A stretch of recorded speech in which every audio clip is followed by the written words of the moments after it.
got Fred King on here today on the podcast. This is the greatest part about having my studio in the gallery, is that when somebody comes that really doesn't want to do a podcast, but they show up and I'm like, oh, you'll do my podcast, won't you?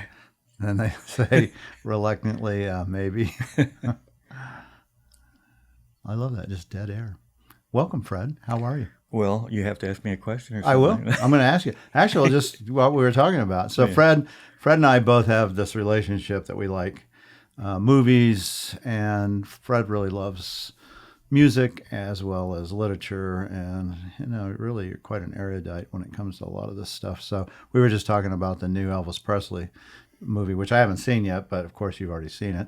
And what were we saying about? There was one part that they left out badly. Well, I think they left out one of the most significant parts is when he was in Sam Phillips' studio and he was just singing standard songs that didn't really have anything to do with his persona. Then they start singing "That's All Right, Mama" and goofing off, and then Sam Phillips, the light bulb goes off, and they didn't show that much at all. I mean. The director's kind of an auteur because he has his own style, so it's I can't say it's not a bad movie. It just has flaws, like so many of them, in my opinion, about the reality of how important it was, and and with music, it's not just what I like. I'm interested in the business part of it too, and I think one of the big problems with Sam Phillips, he couldn't press records. You got to pay up front to press records. He had a star, but he couldn't, and I don't know, maybe if he'd found a way to have a loan or something, things would have turned out differently. But Sam Phillips was a big part of it. And I think a lot of people are going to be disappointed that there's so much about Colonel Tom Parker in there, but that was the relationship. Well, and they got Tom Hanks to star in it. Yeah, so, right. Maybe Sam, they didn't have another big star. Right, true. And I wonder if Tom was a executive producer. They showed all that stuff. I didn't read I didn't Google it or figure it out. Okay.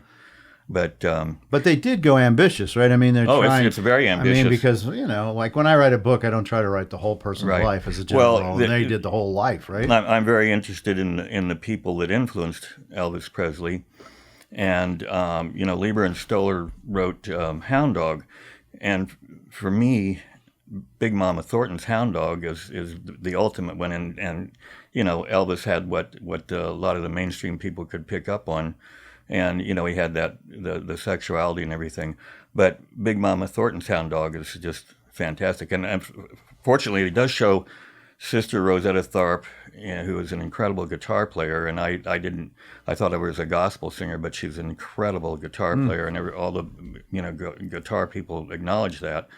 And they didn't show Mystery Train. I don't think they mentioned Little Junior Parker, but Mystery Train was. I mean, Greil Marcus wrote a whole deal about Mystery Train and Elvis, and the public's fascination with Elvis. I'm not that fascinated by him, but I think I read one of the original books. Maybe it was Greil Marcus or another good writer who's a Gerlach. I don't even know if I'm pronouncing his name right, but he wrote about Sam Cooke and a lot of other people. So I'm still fascinated with music. I'm a big modern jazz fan and a blues fan. I'm not limiting myself. I mean, I listen to classical music. I'm not an opera buff by any means, but I'm a blues fanatic and a modern jazz fanatic. And my definition of modern jazz is usually from the beginning, 1940 to about 1970, but after that, I don't know that much or pay that much attention. And he's an art dealer. So let me tell you, that's the funny thing, that's what you've done for a good portion of your life to make a living, even though clearly you have a fairly encyclopedic understanding of at least certain areas of music, probably more. It wouldn't surprise me. And I know you do on movies and things because we talk about them. And I've been dealing in almost exclusively Navajo weaving because that's what I know the best, and I'm not really... Is it just because you know them the best, or is there something else about them? In other words... Well, no, I love Navajo weaving. I liked early jewelry, and I drifted... when I started out, I didn't know that much, and I read the basic books that were around at the time. One of the things I witnessed that made a big impact on me was Jonathan Holstein's show of pieced quilts and he was very connected, and he got a show at the Whitney, and it traveled all over the world, and he's still involved with quilts, and he was really ahead of his time because he wasn't as interested in the workmanship or the craftsmanship as much as he was the art, and the abstract quilts he picked out were in his collection are incredible. And from what I understand, his whole collection was given to the Quilt Museum in Lincoln, Nebraska. So next time I go to Kansas City, I'm going to make a side trip to there. And then the other big event was, I think his show was in '71, if I'm not mistaken, and it traveled all over. Then the Berlant-Kahlenberg show of Navajo blankets. Yeah, I remember that one. Was a really big deal at the museum, LA Museum of Modern Art. Here too, it came here. Yeah, well, they traveled all over too, and they both traveled extensively. They were both showing women's work and what was sometimes characterized as craft as art, which it is. Mm-hmm. And one of my pet themes now is some Navajo weavers, it was not a common thing, but some Navajo weavers were doing things that predated what Jasper Johns and Andy Worrell and people like that did. All of them were. And what I'm going to concentrate on is some work I'm working on, which has been very slow, but comparing like the flag weavings of Navajo weavers with Jasper Johns flag paintings. Right. Also, the use of letters of the alphabet in Navajo weavings. I have a real good example of an eye dazzler with some random letters in it for a design thing. And I don't think a trader told the weaver to do that. I think it was a creative response to their environment. Yeah, I think so. I mean, they knew English was important. Mm. They knew it had power in some ways. And it was also symmetrical and something that they could put in design. So I'm sure they go, I'll put this and see what it is. Right. Not knowing or maybe not even caring. It just had a look. Yeah, and then one thing that may be a stretch for some people, but I consider it kind of similar to when Andy Worrell fabricated a Brillo box, he was copying a manufactured thing. Well, Navajos also fabricated copies of Hudson Bay blankets, which I think is a similar kind of thing. And Chamayo, believe it or not. Yeah. I have a Chamayo that's a Navajo rug. Right. And usually it was the other way around, right? You'd see the Chamayo, which are Hispanic blankets. You would see them looking like a Navajo. But a whole other subject when you get into the Rio Grandes and stuff like that, which I'm not an expert on, but I'm learning a lot since moving to New Mexico. But I think we should also give a shout out to Tony Berlant too, just because he was kind of the godfather of really looking at these early blankets and knowing what they were. Oh no, that's what I'm saying. That LA County Museum of Berlant-Kahlenberg put together and convinced. And they had a hard time convincing him to show it there, but it got shown. It was very well received. And he was very instrumental in working with contemporary artists of the day. Those were his friends, people like Jasper Johns. He had a studio in. I don't think that Johns necessarily saw what the Navajos were doing at that point in time. I think he purchased blankets from Tony later, but he'd already done some of that work. Same way with Worrell. But the artists, Nolan, Johns, Worrell, and others are all bought the blankets. Yeah, because he's in his own right. He's a very good artist. And his daughter, actually, Kate Berlant, is quite the actress, comedian, and has a show right now. She's fantastic. Yeah, I've heard about it, but I don't know her work. Though we digress. Yeah. Well, it's all part of the thing. I mean, it's like, and fortunately, museums and academics and critics are starting to realize that their boundaries that they had was very Eurocentric, and now they're starting to really realize, like with quilts and blankets and other art forms. But it's the Navajo weaving thing is the art of the Navajo. I love serapes and early chiefs blankets and things like that, but they're out of reach for a lot of people to collect, where you could collect transitional or late classic weavings that are just great artwork. A great saddle blanket from 1910. Yeah, exactly. Well, you and Josh Baer and a few other people have really moved those along and made them more people pay more attention, and they are the last of the blankets. I mean, they were the negative space and that stuff is fascinating.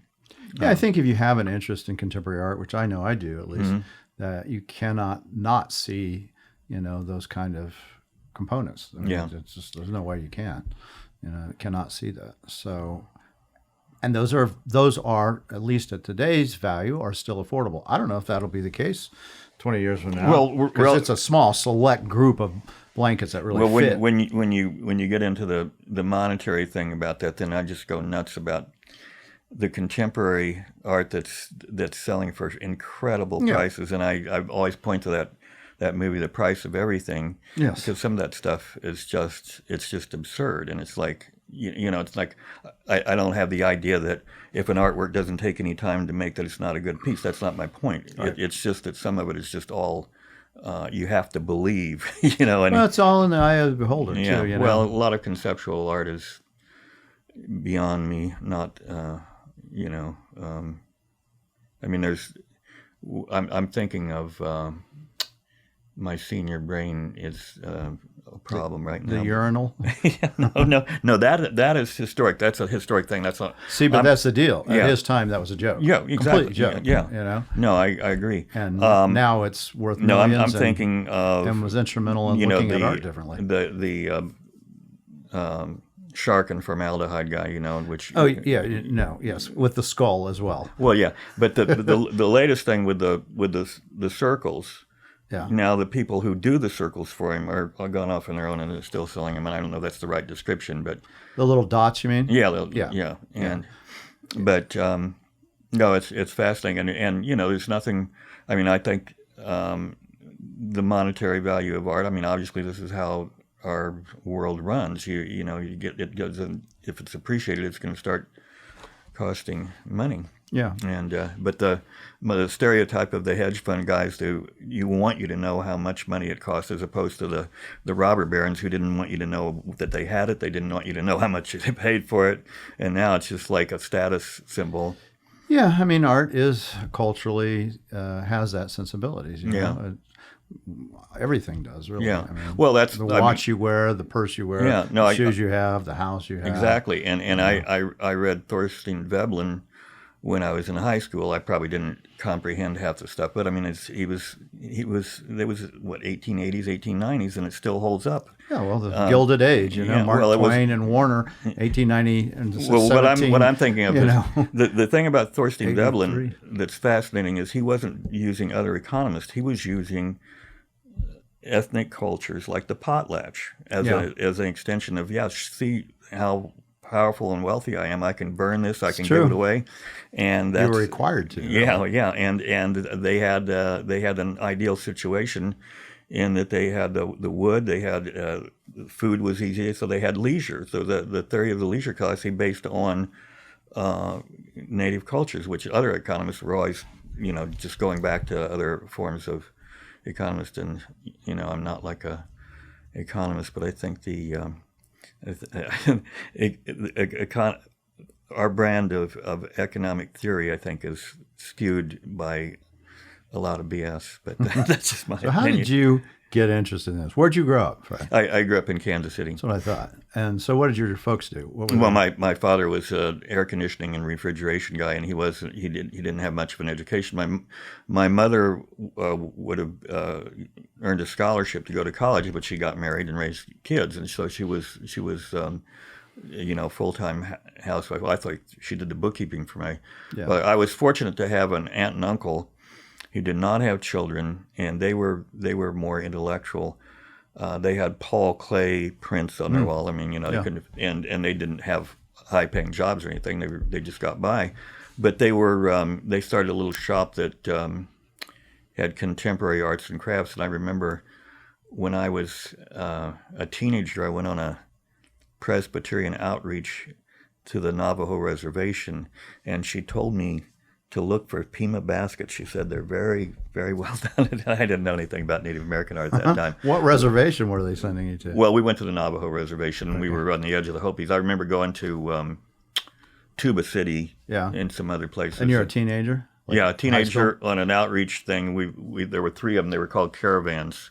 And when we went through Santa Fe, I stayed at that little Presbyterian church that was shaped like a triangle. Now they've got a preschool attached to the back of it. Back then it was and I didn't even have a sleeping bag. I just had a quilt or something we rolled up. We traveled around in a bus, and the bus driver, devoted his time, and the church paid for the gasoline and so on. And what was the purpose? The purpose was to show the teenagers what the Presbyterian Church was doing, and to kind of educate us about other cultures. We went to the Deep South, where we went to places where there were moonshiners and stuff like that, and we were told how to behave. And what year was this? Well, I probably went 55, 56, and 57 in the summer for 2 weeks. Is usually because going into the Deep South was segregated South. Well, yeah, and it was a very different culture. Yeah.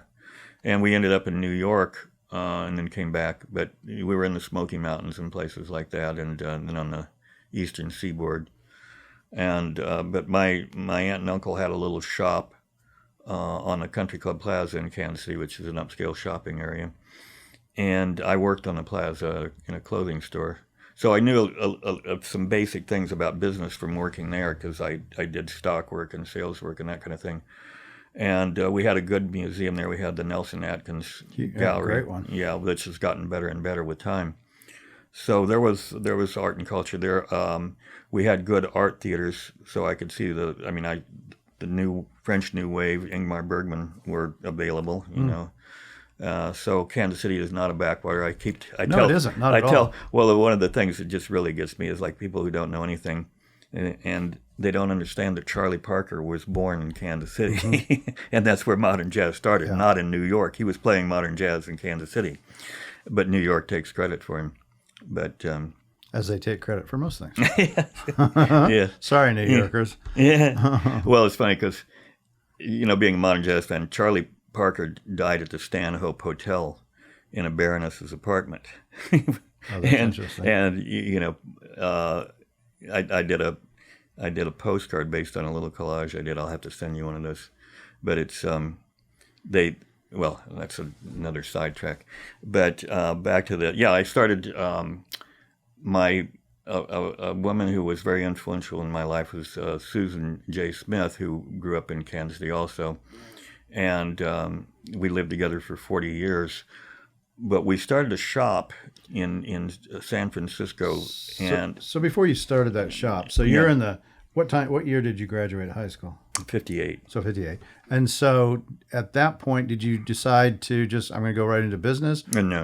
Or did you go to college, or what did you do? Well, I went to junior college, and I consider myself more of an autodidact rather than I don't have a degree in anything. And what was your interest, though, when you were in junior college? Well, in junior college, I was interested in music and literature and art, but I was just starting out. And my aunt and uncle were, they were interested in art, and they knew friends, they knew musicians, people in the symphony orchestra, and opera singers and things like that. So, they always give appropriate gifts that were fun, but you also learned something from that. And so they were instrumental in having art books around, and I can vividly remember the paperbacks, the really pocket books, when they were 25 cents or 35 cents, and they had Southern Gothic, and they had Truman Capote and people like that, and I saw these covers, and I remember them, and they played classical records for me. I remember one was, I think it's a Russian composer. It was A Night on Bear Mountain, and I thought it was like the animal bear, but it was the Bear Mountain. Yeah. But my uncle took me my first foreign film. I think it was Alec Guinness filmed The Lavender Hill Mob, which was a little bit more sophisticated, but I could still love Alec Guinness, but I don't know that one. Yeah, no. Well, he did a series of them. I think it was The Man in the White Suit, the Lavender Hill Mob. They were they were those. I think there was Ealing was the name of the studio, and they just cranked out really good British comedy. Did you ever think about maybe just going into, movies, being an art critic or music or any of that stuff? I thought about writing, and I wasn't really a skilled writer at all when I was young, but I read voraciously and probably absorbed at least 5 or 10% of what I read. That's a lot, though, if you read a lot. Yeah, I did. Well, and there were books that were kind of my peer group. We read a book called The Horse's Mouth about an artist named Gully Jimson, and that was a Joyce Carey novel, and Alec Guinness acted that role. But I read the typical stuff like the Catcher in the Rye was a big thing in those days. That was. And Still I is, think there I were think. some places that banned it. I mean, They did, yeah, yeah. But I read, I liked F. Scott Fitzgerald at the time. And I didn't read Hemingway. I mean, I knew he was really important, but and then a book that was a big influence on me at that time was The Outsider by Colin Wilson. Yeah. And I started reading Herman Hesse and stuff like that. And we had public schools were good, and regardless of where you lived in Kansas City at that time, whether you lived in the suburbs or in the city, they had good teachers, and the educational system was working there. I mean, Kansas City was very segregated, but it had a vital jazz component. I mean, the big era of Kansas City was the 30s, when Count Basie and all kinds of great bands were there locally, and they played until the early morning. It was called Paris on the Plains for a good reason, because you could get anything there, and the daytime was the business time, and the nighttime was the fun time. Yeah.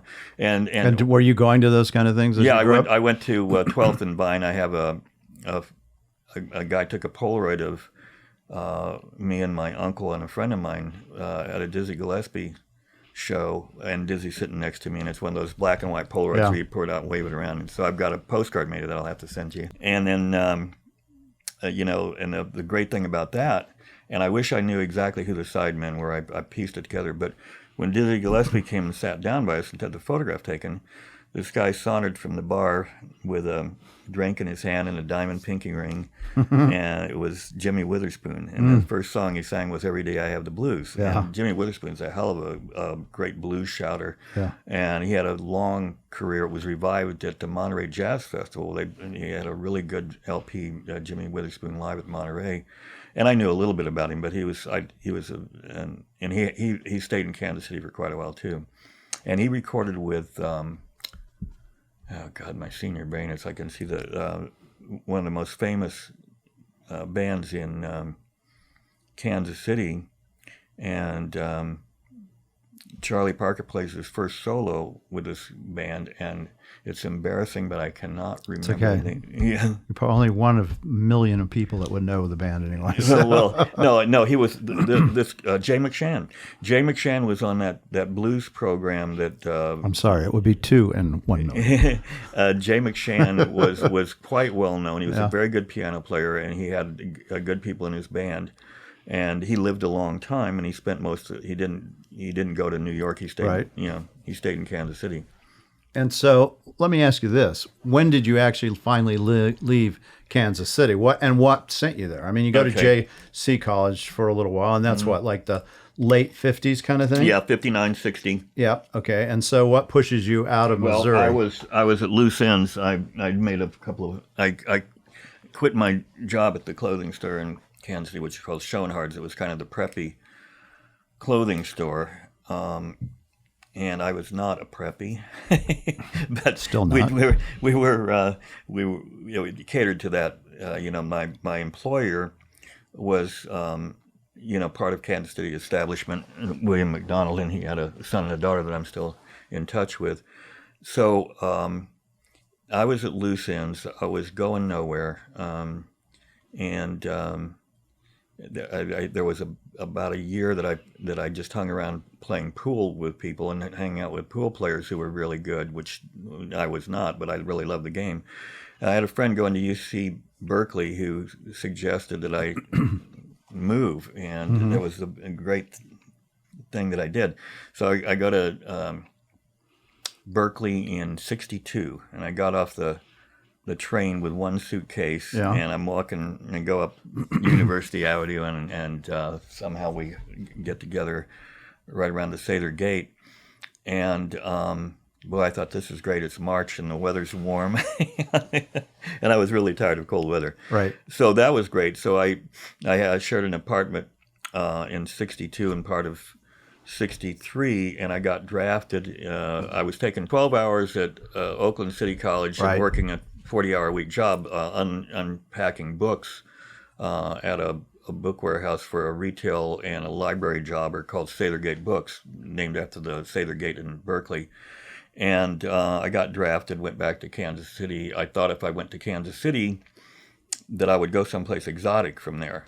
And at '63, they were gearing up for the Vietnam War. They had probably had, CIA and all kinds of people over there already. They were for sure. Yeah. Yeah, and so Fort Leonard was a basic training place where they, and they were drafting people like crazy. So I was taking 12 hours. I dropped one and got drafted like that. That was the worst one you dropped right there. Well, so what happened? I'm in basic training. I'm 23 years old, and I'm not taken in by the stuff. I was actually very Wasn't a good mix. I was not. It was not a good mix. I saw these people off of rural areas in the Midwest, and then there were some college guys who joined to get it out of the way, but based on my test scores and so on, I was stuck at Fort Leonard Wood with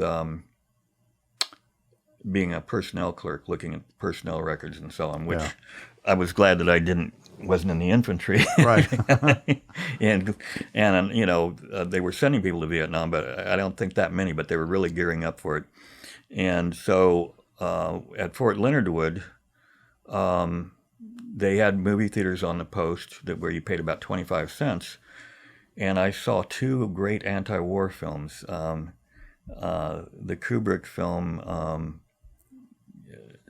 Dr. Strangelove, and then another great anti-war film that most people don't remember called The Victors. Mm-hmm. And the thing about The Victors was nobody wins in war, and it was I forgot who did that. It was it had a lot of stars and a lot of interesting people. It wasn't as powerful as Dr. Strangelove. Surprising they would have those on the base. Well, yeah, I mean, but they were just showing whatever new movies were coming out, but they were great. And so, I went to. I quit going to Kansas City. That wasn't really working out for me. So I'd go to St. Louis a lot of times when I had free time. But I wanted to get out of Fort Leonard Wood, and I was reading the Alexandria Quartet, and I thought it was, again, it was a very exotic setting. And they asked for volunteers to do a 6-month temporary duty in the Middle East, staying in an air-conditioned hotel, wearing civilian clothes, and getting per diem. So I volunteered for that over and over again. And the guy who ran the building that I worked in tore the things up because he didn't want anybody to leave the building. So he controlled whether that. But then they asked for what they called medical volunteers, which was a euphemism for being a guinea pig.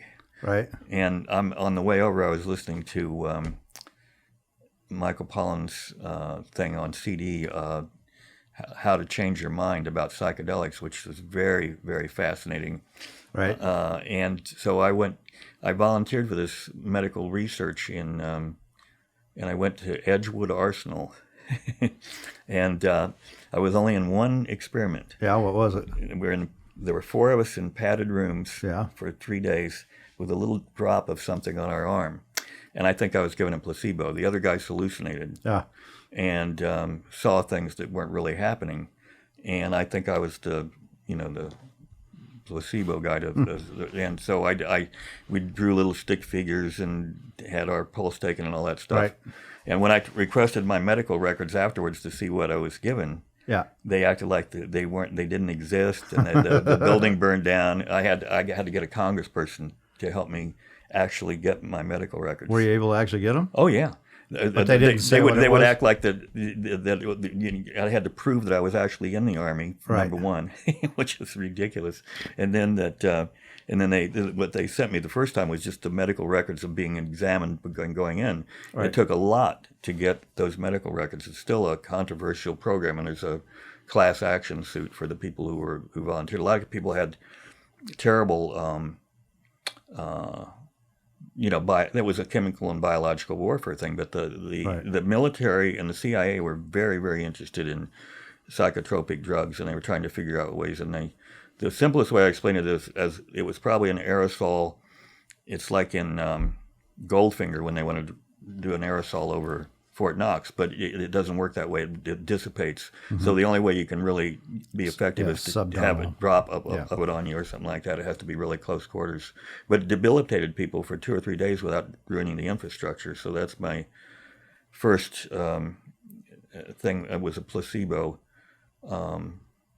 Are you sure you had the placebo, or? Yeah, no, I did because nothing happened. Yeah. Or it could have been it might not have penetrated my skin that way. Right. But I think they had to have a control person, so I was probably that person. But I'd had one minor psychedelic experience in Kansas City with Mexican grass, which was not very powerful, and I didn't know the word psychedelic then. Right. I didn't know what it was. But I was in the Bay Area after I got out of the Army. And so you get out of the Army, and that's like what, 66? 65. 65. I stay around Kansas City for a while, raising some money. Right. And I went back to the Bay Area, Berkeley, and in the law is that you can get your job back if you're drafted. So I went back, and they said, "Oh, we don't have a place for you." And I said, "Well, it doesn't matter whether you have a place for me. The law is you have to hire me." So right away, I got a job as a publisher's rep, which was great because I had my own time and that was the beginning of the psychedelic era, and I knew people who would take an LSD and all that, and I was more interested in not as a recreational thing, but as a more of a what people were reading, Be Here Now and the Tibetan Book of the Dead and all that stuff, and This that's is when 66. Yeah, 66, and I started the little business in 67. And that's when I got into Native American material. And that was in San Francisco? Yeah, I was in San Francisco. So that's the Summer of Love. Yeah, in the Noe Valley area, the Upper Mission, and it was a little corner grocery store the rent was $70 a month, and it had a garage. I mean, and then I eventually got the flat upstairs for $135. So it was a good environment, and it was just a little neighborhood grocery store that had been converted. It was really, really neat. It was easy to fix it up and make it work. And we were just doing whatever what we liked, basically. And this time frame, for people who don't know, I mean, we're talking about a lot of the rock bands were coming on, The Who, all these, and they were wearing Native American jewelry, right? I mean, it was really became in vogue. Yeah, it was very much in vogue, and you could get really good pieces for not that much money. And we got some things in Gallup originally, and then very shortly that deteriorated to where it was almost all treated turquoise after a while. But there was still good stuff. But it started out very modestly, and we had books and folk art and things that weren't very expensive. And then we got into that and started off with modestly with Navajo weaving, but we were really good on jewelry. We had really excellent quality jewelry. This is all contemporary? No, we had some contemporary, but I would say that we had really, really good stuff from the 20s, 30s, 40s. And where were you getting that? We got some of it in Gallup at Richardson's for one place. It was a completely different thing. I mean, I had a ponytail down to my waist and a mustache, and Richardson was he and back in those days he just dealt with you based on what his vibe. He gave us a 30-day account, whereas a lot of people in Gallup wouldn't even let us in the door. Right. I mean, I had a Volkswagen bus. Of course you did. Yeah. Yeah, it was my first new car. Was a '68 Volkswagen bus, and so we'd go down there on buying trips, and we were so innocent. We had concho belts nailed up in behind the counter, but after when I mean, this is kind of a generalized history. I mean, the jewelry, Navajo and Pueblo jewelry was really, and people were very, very interested in that, and it wasn't that expensive, so a lot of people could afford it. And I dealt with a few people in the music field. Jorma Kaukonen is still a good friend of mine, the lead guitarist for the Jefferson Airplane and Hot Tuna. Jack Cassidy was also another client where I'm still friends with Jorma, and he's still working. And never had Jim Morris come in? No. And I wasn't there all the time, so I don't know that everybody that came in. But Yorma's brother Peter Calkin is also a very good musician, and we're still in touch, and he bought things. And What was that like in '67, the Summer of Love? well, there was so much music. I mean, I went to the Avalon and the Fillmore practically every weekend. Yeah. And there was so much good stuff going on. I remember, a lot of the bands vividly. The Jefferson Airplane decorated they got a Two Gray Hills weaving from us. They got a few other things from us, an African sculpture. And there were lots of, people that came in that were fun. There was a guy, remember the guy that had the different first recording studio? He recorded a lot of electronic music. Herbie Hancock was one of his clients. And he rode, I was very interested in British motorcycles. And this guy rode by on a little BSA Victor every day on his way to and from his studio. And I mean, the people that worked for the Grateful Dead came in. A good friend of mine supplied the recreational material for the Grateful Dead. Yeah. I had another friend who got in the music business named Chesley Milliken, and he worked for Epic Records. He put on the BNs in Griffith Park in L.A., and worked for a record company in the British Isles. And he came back, worked for the Dead. And there was a woman that worked for the Dead who was an oil heiress, and they started Maynard Downs Racetrack in Texas, and Chesley went to work for her. And their first client for their management business was Stevie Ray Vaughan. So I got to meet Stevie Ray at the Kabuki Theater, and we had a nice chat. Did you go to Altamont? No. Yeah. I'm glad I didn't. No, either. I'm sure. It was awful, just awful. And it's a sad thing because Chesley told, Chesley knew all the people in the Rolling Stones too. And the Sears Point would have been perfect because Sears Point had all that parking, and it had a natural amphitheater of possibilities. It had huge parking lots, and where they did it was just awful. I mean, if they'd done it at Sears Point, it would have probably been a whole different story. And maybe not have they wouldn't have had all that horrible stuff going. Well, that was one of the stupidest things too, is having I was never involved with the Hells Angels, but Peter Coyote was at one point in time, and he was a friend of mine. What a voice, man. Yeah, he was going with Jessie Benton, Thomas Hart Benton's daughter, when I met him, and he was living at Steiner and Fell, I think, on the third floor in a little apartment. But he was Peter Cohan in those days. Got it. But he's a great guy, and he's a good friend of mine, and he's still in the Bay Area. And so how long did you run that Native American business? Well, the little shop was from 67 to 73. Yeah. And we sold it. We bought a house in Marin County then, but we started our gallery in 71 in Pacific Heights. And again, it was serendipity. We got a space there for $200 a month in Presidio Heights, which is one of the most upscale neighborhoods, Sacramento Street. Right. Billy Pearson, a famous primitive art dealer, was right across the street from us, and he was a fixture. I mean, he has an amazing story. If anybody's interested in the Billy Pearson story, there's an article in Vanity Fair that tells a lot about him. And he was across the street from you? Yeah, he owned a building there. He was a jockey who had a bad accident in riding in Mexico. He was a very good jockey, and he made a lot of money doing that. But he also, when he had the bad fall and wasn't going to ride again, he became an art dealer. And I think he started out in La Jolla. But he was very good friends with John Huston until they had a falling out. He brought John Huston and Angelica Houston in, and I was like flabbergasted. I was speechless. I couldn't even I bet talk. For you as a movie guy. Yeah, well, I was much younger then, but I mean, I've seen a hell of a lot of movies since then. But anyway, John Huston was a great director, and he's a hell of an actor too. I mean, yeah, no, he was. And he made some... And a big smoker. Yeah, right. And then later on, we were at on Sacramento Street near Laurel and Sacramento, 20-year run there.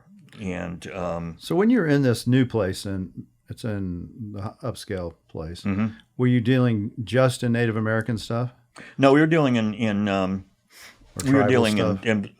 folk art, mostly antique folk art, but we had a very strong antique quilt business. I mean, I sold Doug Tompkins of Esprit his first quilt, which was a modest, something like a flower basket quilt. Then, of course, he went right into abstract stuff. And then after that, just all Amish. And how are you learning about this to do this? Oh, we just, I've always been... No internet. Huh? No internet. No, just curious about it. I mean, you buy the books on quilts and you just deal in it, bikes through. And, quilts, again, they started out with, we started out with pretty modest ones, and then we got stronger and stronger in it. There was another big quilt dealer in the area called Mary Strickler's Quilt, and one of the partners became Doug's curator at the Esprit headquarters, which was decorated with Amish quilts, and they sold the collection to a museum in Lancaster County, so it went back to that area. So would you mainly buy from other dealers or pickers, or with quilts? Yeah. Yeah. Well, with quilts, yeah, it would be other dealers. And, just going out to antique stores in various places. You were looking too, then. Yeah, we were looking all the time. Yeah, we purposely had very short hours at our place that was called West of the Moon. The first one was called East of the Sun. It was named after a Norwegian fairy tale that my partner Susan really liked. She collected children's books, when she was high school and college age, because you could collect those for nothing, and she loved them. She had that was one of her favorites. So the gallery was called West of the Moon Folk Art Gallery, and we had primitive art and folk art and quilts, Navajo weavings, jewelry, and we had some good clients there. But we purposely had short hours. We were only open Wednesday through Saturday, noon to 5:30. So we had weekends free. We had a lot of time when we could go to the beach. Where our house was in West Marin, so we're close to Stinson Beach and the seashore, Point Reyes seashore, and all that. A lot of that land was protected, right? So it was really great. It was left in a natural state. You were chilling. We were chilling. Fun. We're probably chilling a little bit too much. Yeah, because you're like late 20s, early 30s still. We started the business when we started that business in 67. I was 27 years old, so I wasn't like real young then, and I'd already been through the Army. Right. And no, it was the land of milk and honey then. I mean, it was just phenomenal to be in West Marin. And there was a golf club that was not in good shape down in the San Geronimo Valley, and they had a swimming pool there. And the swimming pool wasn't that well kept up, and almost nobody knew about it. I mean, you couldn't even see it. But sometimes the only people swimming there would be Van Morrison and his girlfriend and Susan and myself. And I never talked to him because I knew he didn't want people approaching him. Sure. But he lived in the next town of San Geronimo, and he bought his parents a record store, and they called it Caledonia Records. And he was there for a while. I think he might have moved to Southern California later. I haven't kept up with him, but. So how long did you run that shop that was in Marin? The little shop was from 67 to 73, and the gallery was from 71 to 91. Oh, a long time then. Yeah, and then I became. We had a little shop in San Anselmo for a while, and then I just dissolved into becoming more of a Navajo weaving broker rather than having a retail space. And when you had that retail gallery, what kind of changes did you see from that time frame, which was whatever, mid 70s to the early 90s? Well, because it was kind of an explosion for antique material, especially. Yeah. People were really starting to learn and understand it, right? That there was a lot going on. There were and who were the big players too? Well, there were wasn't me. And there were people who became big players. I mean, Gary Spratt was around, but Gary Spratt was pretty smart about. He knew who the collectors were, and he didn't have to have a retail space. Yeah. And he got to know and he was, he's very good at. Alan Merritt, who a lot of people don't remember, was a very scholarly approach to the material, but he wasn't really a galleryist per se. I mean, he had a shop for a while, but he was very knowledgeable about baskets, and he cultivated the man in charge of baskets and other things at the Loewy Museum, which is now the Phoebe Apperson Hearst Museum, I think, at UC Berkeley. and they weren't really buying things, and I didn't realize this until much later. But the guy referred Alan Merito to the people who wanted to sell stuff, so he got it. And Alan was hooked up with Jonathan Holstein and other people when they would come into town, and that was another thing. What I found that was probably a truism is they're usually dealer collectors who are more avid collectors than the local people in San Francisco, because San Francisco has so much going on. Right. You didn't have a real strong. I fortunately I met Paul Warner, who was very interested. He's a very good artist who studied, I think, in San Francisco and taught in Southern California. He was part of the LA culture that was Christopher Isherwood and people like that, and he and his partner, and they influenced Tony Berlant to some degree. They were older, and they collected Kachina dolls. They had a great Kachina doll collection. Paul was a very strong jewelry collector, and he was really fun to deal with, and really appreciated the material. And but at some point you said, okay, I don't want to do retail like this anymore. Well, yeah, I said that at an earlier time, and that was when, early 90s that you did that? That you got out of your gallery? Yeah, I got out of the gallery in the early 90s, and there were things like, it's like I had lots of ups and downs, both in business and in my personal relationship, which lasted a long time. And my, but it was, Billy Pearson was selling Navajo weavings to Andy Williams, and Andy Williams was an avid collector, and he bought a lot of Navajo weaving. He collected other things like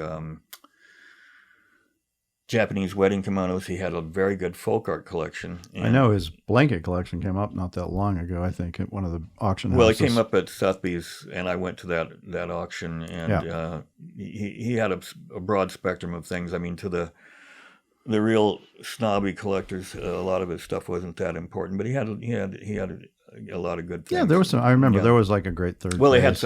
he had some really good twill weavings. Yeah. Very, very good, and he had a first phase that was maybe not as great as a lot of the ones that came out later, but I mean there aren't that many first phases out there, but not real ones. But he was passionate about it, and he had modern art too. He had a Rothko, and he put his.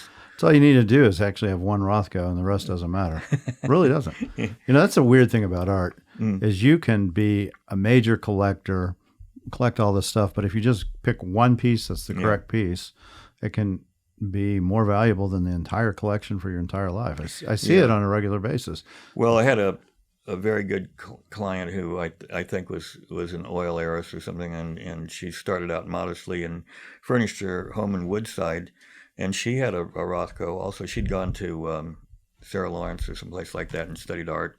Very hip person, and she decorated her home. She had a great Moki that she bought from a classic Moki, minimal Moki. And the Moki probably wasn't that much less than the Rothko, and if she bought it early enough. I don't know when she bought a Rothko or what she paid. The Moki was very reasonable, though. I think it was like $9,000 at the time in the mid '70s or something. Yeah, Rothko may not have been that expensive then. I don't think it was. I don't know the history of what they're worth a ton of money now, though, aren't they? Oh, $50 million or more, depending on what it is. Yeah. But I mean, but again, that's the way things go. Another thing I think about a lot of modern art is kind of a controlled commodity, whereas with Native American, nobody can control the things, and that's why you can't make a market on classic weaving. There's not enough of it. Well, you could control it, but there's not enough people to do it, or capital, or whatever. Well, no, there are tons of Rothkos, really. Rothkos? Yeah. Oh, there's very few Rothkos that actually hit the market. Very, very well, few. No, they don't hit. That's what I'm saying. But no one wants to get rid of it. Well, it. like Picasso's kind of a controlled market. There's a lot of Picassos, but things like Rothko, very hard. Yeah. Clifford Still, very hard. It is what it is. How many Rothkos do you think there are? Educate me. Well, I bet there's not more that come on the market. I bet not more than a half a dozen come on the market every year. But I think there are 200 or 300. I'm sure there's way more than that. That's what I'm saying. The difference between first phase use, there's probably only about 30 in private hands. There's probably 100. I don't they think say so. 50, but people say 50. Yeah. But, then that means it's 100. If they say there's 50, there's probably double. But what you're saying is right. There's more Rothkos than first phases for sure. The other thing, but the difference is there's exponentially more collectors for Rothkos in this realm. For Navajo textiles. Like you have to bring a lot to understanding Navajo blankets. Whereas with a Rothko or a Worrell or anything like that, you've got a auction prices and all that, and the people have a lot of advisors and stuff, and it's like a lot of people. It's kind of odd, but a lot of people who collect art don't want to collect anything minor. So to them, a Navajo weaving is a minor thing compared to the overall art. From a standpoint of just pure dollars, sure. Yeah, that's what I mean. Yeah, but compared to dollars is a major factor. No, it's true. Yeah. But if you look at a great blanket, Navajo blanket, that takes a year to weave and done, in the 1860s. I mean, there's no comparison. From what I understand, you probably know this. I think that Jerry Becker, another dealer who deals in classic blankets, and Tony Burlett have a show that's going to be at the DeYoung Museum, and there's going to be a catalog, and it's all classic serapes. Yeah, I think it's ponchos. Yeah, is it all ponchos? I think they're doing something on ponchos. Well, I thought it was all just classic serapes, but it could be ponchos. Yeah. But that'll be an interesting thing. But that shows you. I mean, when the DeYoung has had some Native American shows already. They had. Berlant already had one on members' pottery and on textiles as well. There was a big collector, Tom Weisel. I don't know if I'm pronouncing his name right, but he was a financial guy, and he had a fairly strong collection. He had also had members' pottery. That's the guy, and had some good. And he had somebody good though. Yeah. You get a Tony Berlant who has a great eye, understanding, knowledge, helping you curate. That's no different than getting somebody who's the Rothko guy.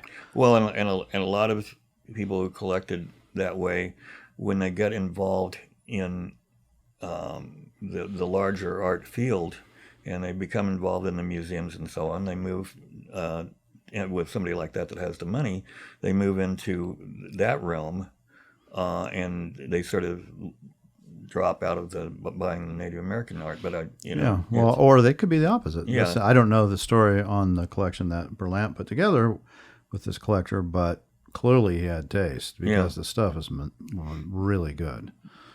And taste is taste regardless of media, artists, or type. There's some people that collect in all those realms, and then and there are people who, the Dykers collected modern art, and they have that great they have it all group in the that's a good example now. It's a good example of collecting in contemporary art and collecting Native American and putting them equally. And that's another thing.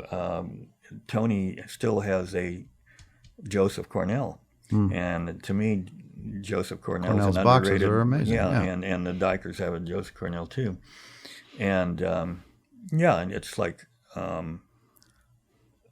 this is the that's how art goes. But let's get back to you. That's boring.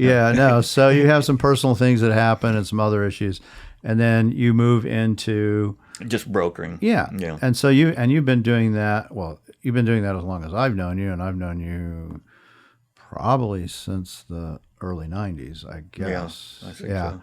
And so what's that like, being a broker? Well, it's real simple. I mean, I know what people will buy, and it's just hard to find it at the right price. But that's what I do. I mean, that's what I've been doing for a long time.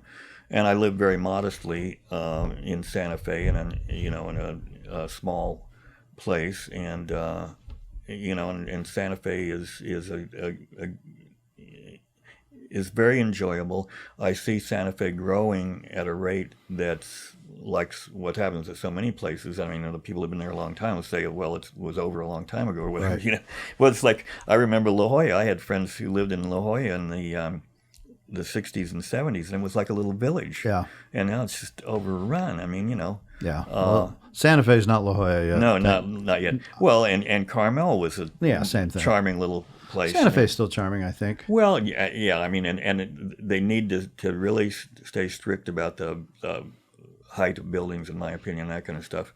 I think they're pretty good about that. Yeah, and they've been pretty good. I mean, they're still. It's right now. It's beautiful. I mean, I really like hollyhocks, and when I grew up in Kansas City, I think Perfect time. It's a perfect time for hollyhocks right now. well, yeah, and you know the lilacs don't last very long, the irises don't last as long, but the hollyhocks really are fabulous. And in Kansas City, for example, hollyhocks were considered a weed, I think, by upper middle class people. But where I lived in a blue collar working class neighborhood when I was young, and I loved the hollyhocks. They were everywhere.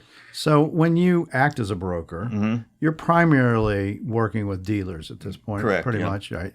So you need to know where the inventory is. You need to know where the stuff is, because you really don't have a website or any of that type stuff. It's all literally kind of understanding who wants what, what they'll pay, and getting the material, right? Yeah, no, I'm a dinosaur. I mean, well, I mean, I don't want to say it like that, but yes. Yeah. Well, you know, I have a shtick that I have this is the emblem of the Southwestern Schmatter-Schleppers Society, and I'm the president. And it's a joke thing that almost nobody cares about, but it's true. You know, and I said the what you have to have done is you have to have sold $1 million or a ton out of the trunk of your car. You can't sell it to a gallery. To be in the Schmatter-Schleppers Society. It's just an insider joke, you know. But I know you've done both. So. Yeah, and then there's beyond that. There's the Ute Club, and then you have to have sold a Ute. That's a little different story, you know. Okay, I don't get that joke. So well, it's not a joke. You have to fill the Ute. Huh? No, you have to have sold a Ute. Oh, I got to it. get into the Ute Club. I see. So Ute being a first base. I don't mean like in my cousin Vinny, the Utes. Yeah, you do it. The 2 Utes. No, you're talking about a Ute. Yeah, first base. No, I'm just being silly. Got it. Okay, that's why. But that's a small club. Yeah, no, it's And so, what do you think about that? I mean, you know, you're calling yourself the Dinosaur Club.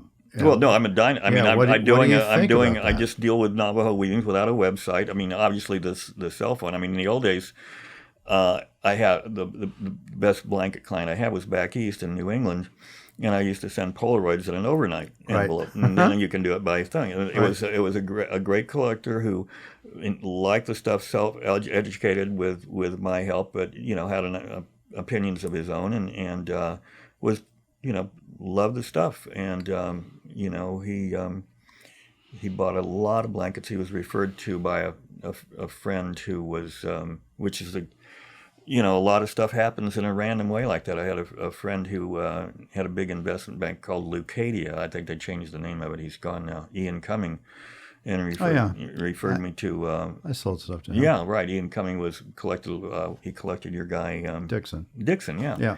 And anyway, it was fun to have somebody who really could afford to buy at any level, and he went from buying a transitional eye dazzler for about $1,200 to buying a first phase Ute about 20 years later. Yeah, you wanted the good stuff. Well, it was a good experience, and I've had like with I've had jewelry collectors and so on, but I didn't have the kind of people that you have or a lot of the galleries in Santa Fe.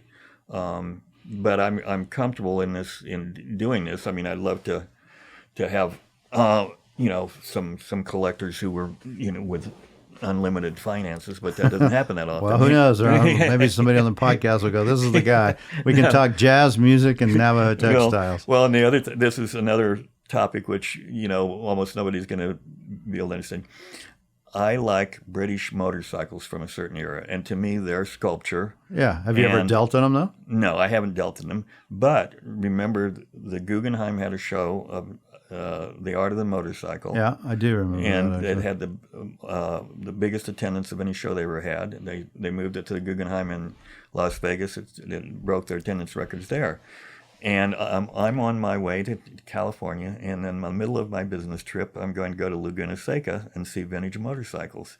And what I really want to see there is British motorcycles from about 55 to 65. The greatest, to me, the most beautiful. They sound great, too. Did you ever ride any of those? I had a matchless G80 CS, which is a 500 single. Then after that, I had a BSA Gold Star. Yeah, these are ones that you drove. Yeah, and these are classic British motorcycles. Yeah, so you're going back to your childhood, and right? I realize how. I mean, I like those stuff. I went to the races. I had a newsletter for a while, just for a couple of years. I got, because I was in Marin County, I got to hang out with Mert Lowell, who was in the movie On Any Sunday. Mm-hmm. Yeah, he won the national championship, I think around 69 or 70. I can't remember the exact year. But he was a really great racer, and he had younger riders he was sponsoring, so I got to do that. So it's these are just things I'm interested in that when I delve into something, I usually go into pretty deep. Do you think you would have liked to do something different than the path you had? I mean, because you really do have a joy and love and knowledge for all these other parts of the art. Yeah. No, I mean, there are probably lots of things. I mean, there could have been things in the music business, maybe. I mean, in one way, it would have been a nightmare, to be a manager or something like that. But, it's this field I'm still enjoying. I get along with my colleagues for the most part. And the relationships have deepened, and I learn a lot from the colleagues like you and Mark Winter and Jerry Becker and Josh Bear and all these people, and people who are not as well known. And I'll do a shout out to Bob Capris, who's Bob's great. I'd love to have Bob on. Yeah, if you're listening to this, Bob. No, Bob's an interesting guy. Super interesting. Very interesting. He's a jazz musician. He developed a garden that is like an art project. I mean, it's phenomenal. I mean, the guy's super knowledgeable. Yeah, and there's people like that in our profession. I think that's one of the reasons I want to have you on is that maybe people, because you don't have a gallery with your name on it or a website or whatever, they may not have heard of you, but anyone in our business will have known who you are. Yeah, and they'll all know who you are. And the other thing is, I get such a kick out of hanging out with Bob Capris and Ross Trout at the same time, because they're both knowledgeable jazz musicians. They both have a good eye, and they both know what they're doing, and they're fascinating people. I mean, do you think this is one of the things that draws you to this business you've been doing for 50 years? Is the people, the culture that's associated with it? No, I mean, people like Tony Berland and Mark Winter and Josh and you and I'm not naming everybody, but I mean, they're fascinating. I mean, Ross Trout and and I go into Shiprock Santa Fe, and it's always interesting to in Santa Fe. And even though he doesn't deal in weaving that much, I've gotten to know Henry Monahan at Morningstar. And, it's just, there are all kinds of people, and it's just, and seeing what they collect and what they're interested in and what their passions are. How do you think this business has changed in the last just 20 years? Oh, it's changed dramatically, but I don't know. It's like, I think that the Native American art is appreciated more than ever, and it's getting written about and talked about in a better, a more realistic way. I mean, the contemporary artists, which I'm not involved with, of course, are really a big thing in Santa Fe.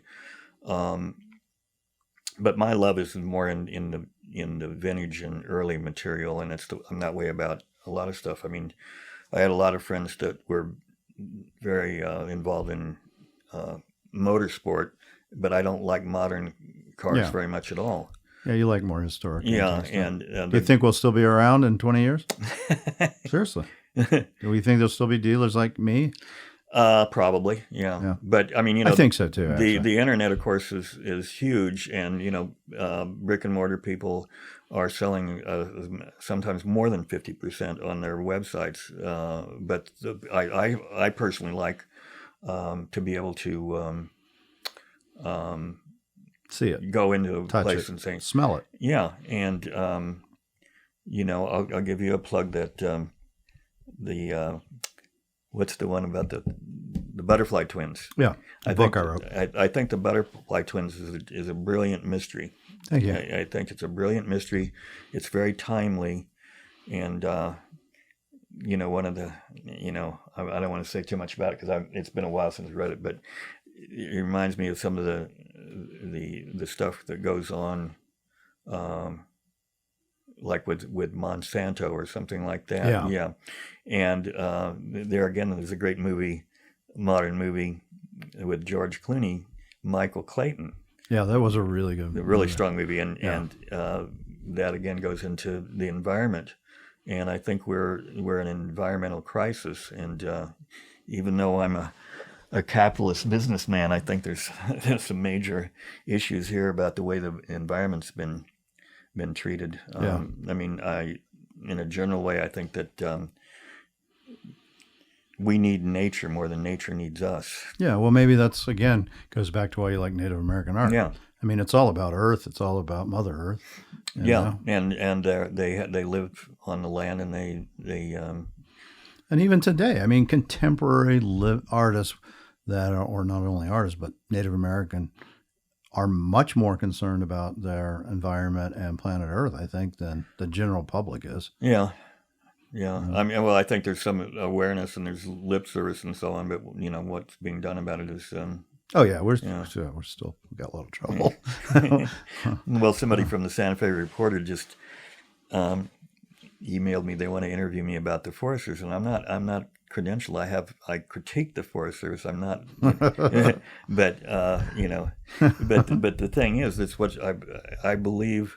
My worldview is about, it's like humans need to respect, like the early Native Americans did, the environment. I mean, we've done so many things. There was just an interesting article by Annie Proulx in the current New Yorker, I think the July 4th New Yorker, about swamps, and it was a real eye opener. I mean, I don't know that you've seen. No, but the swamps that are going away. Yeah, the swamps that they're draining. Yeah. And how they've been doing it forever. They vilified them, and they cleanse, like with they're completely the fantastic cleaners. fungi was a mind boggler. Yeah. And the Michael Pollan's book on changing fantastic your mind. Fungi and the cost of everything were produced by the same person, by the way.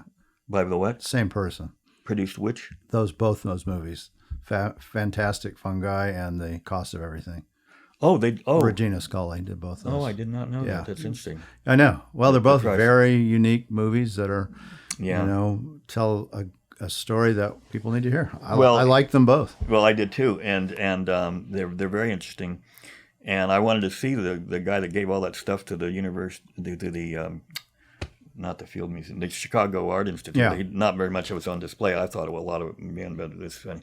But that movie, besides being a fascinating movie about the personalities and what's going on, right. The one thing that other people will not care about, it's mostly classical music, but there's a scene, there's change in there. I can't remember who's painting, but 2 Little Walter songs come on. I mean, how did this happen? I don't know. No, but I mean, I'm one of the only white guys that saw Little Walter in his prime. I mean, in Kansas City. And he's the Charlie Parker of the harmonica. The other thing is, Larry Poons, toward the end of it, rolls up on this motorcycle. And I know it's a single cylinder with a megaphone, but it's got a fairing, so I can't tell. Well, he has a matchless G50 engined motorcycle, which is one of my favorites. Great. His career, by the way, has skyrocketed after that. Yeah, I mean, the guy's been painting. He's been woodshedding. He's not been in the public eye, but he's incredible. But it really did help him. Oh yeah, kind of rejuvenate his. So he has two great. He has a 250cc Ducati, and then he has a 500cc. Matchless, and these are the kinds of motorcycles that I'm going to be seeing in July. It's a small world, still, Brad. Well, no, I mean, it's like people. The things like these Harleys that everybody rides, to me, they're just humorous. I don't. They're nothing in my world. I mean, it's a marketing strategy, and it works for macho guys. But I drive a Harley, right? It doesn't matter. No, I don't. No, I'm an ex-physician. No, I don't drive motorcycles. Well, no. The other thing about it, and the flat track racing that I'm interested in, which I've lost interest in contemporary, but when I was paying attention when I was young, I was paying attention in 78, 79, 80, and there's an XR 750, which is a great purpose-built motorcycle. It's a Harley-Davidson flat track racer. Those are outstanding, but that's one of the only Harleys that I even would pay attention to. Well, I think we've digressed off Indian art in your life, but we've digressed a bit. Well, yeah, but that's the way I am. I mean, if I that is the way. Let me just say, this is exactly the way Fred is. If I concentrated on business and Native American art, I would be like some of my colleagues who are done extremely well. But the old adage, you can't put a price on health, and I'm relatively healthy. I had a, I had a rotator cuff thing, and it's amazing how many people have shoulder problems. You're coming down to 80 pretty quick, right? I'm 81. Well, then you're coming down it. Yeah, you're still doing it. You're still driving. You're still finding the textiles. Yeah. You're still doing what you love to do. Yeah. Buying and selling. That's pretty amazing. Yeah. So that's obviously been a good path, regardless of monetary gain or not gain. Right. That you've managed to do that since 67. Yeah. So that's 55 years.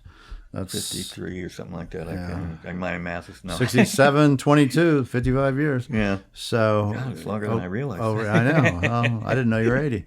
So, but I appreciate you taking the time. I know you really just came to look at rugs and the other do thing some is deals. It's like I probably haven't added too much to the history of the business. I mean, it's in terms of what I've said, because I've digressed, but that's... But you are part of the history of the business. You're one of the earliest people still alive that had a gallery in 67. That's really early. And the impact of the gallery was way more than I realized. It was one of the only ones in San Francisco that was around for a while. I mean, there were other people, and I remember...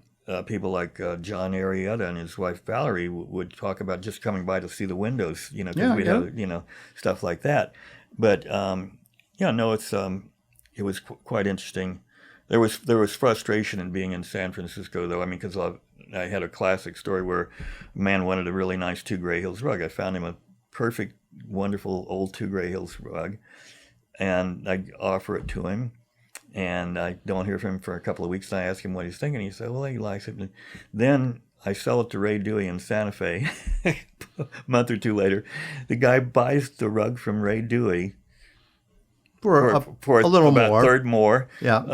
And it's the exact same rug. I mean, it's a classic case. I mean, that's that's one of those things. But he's in Santa Fe? But the Santa Fe mystique is so strong. I used to have people who... It is true. Yeah, would you could offer them great stuff, and they'd go down to Santa Fe and they'd get loose and get in a good mood, and I love Santa Fe. And somebody like Ray Dewey is a fantastic salesman. Well, that's another super classic, knowledgeable. And I remember he sold me a lot of things.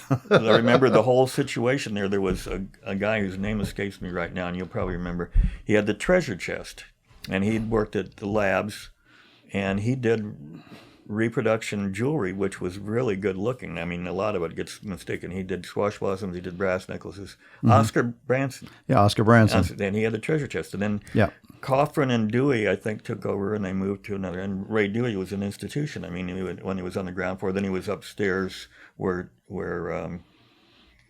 Shiprock Santa Fe is. And for a brief period. I remember all those. Victoria Price ran it for a little while. I remember that too. And Billy Pearson won the $64,000 question a couple of times. And once he was up against Vincent Price. Once he was up against Larry Rivers. Yeah. I mean, the Billy Pearson story is kind of amazing. I actually met Vincent Price when I was a little kid. Yeah. He was a great collector. Well, he was a great art collector too. Yeah, great. He had Maynard Dixon and all sorts of stuff. When he was in horror movies when I was a teenager, and I didn't realize that he'd been in a pretty big star, and he's in a couple of really good film noirs. He's in Laura. Oh yeah, he's really a major actor. Yeah. So. And all right, I'm going to let you. Well, you're getting bored with me now. No, it's not getting bored. It's just I want to get out there and do a deal with you. Well, I can ramble forever and still Fred, no, you can't. Go off topic constantly, and non sequiturs. Yeah. Yes, they're definitely always non sequiturs. But I know my faults. I'm very well aware of them. Well, we're happy that you're in the business, and I'm glad you took the time. I have to have part 2 now. I'm just getting warmed up. Yeah, you are. Okay, I'll turn off the mics, and then we can do the real. I went off the topic. real one. I went off topic for most of the whole thing. Yeah, we can get to that period of 19. Let's see, where was it? It sounded like the most interesting would have been about 1990 to 2000 to get to the real stories. You've had multiple Seltzer ones, and of course, Seltzer and I were good friends. This for is a long Chris time. Seltzer. Yeah, Chris Seltzer, and Chris Seltzer's wife introduced me to the woman I lived with in Santa Fe for a while. Yeah. My partner, Susan, died in 2008. Yeah. Well, we got to wrap it up, I guess. So anyway. All right, Fred. We're just getting started. Thank you very much. Another couple. Yeah. This is why when Fred comes in, I run to my office. No, we love you, Fred. Thank you. Okay.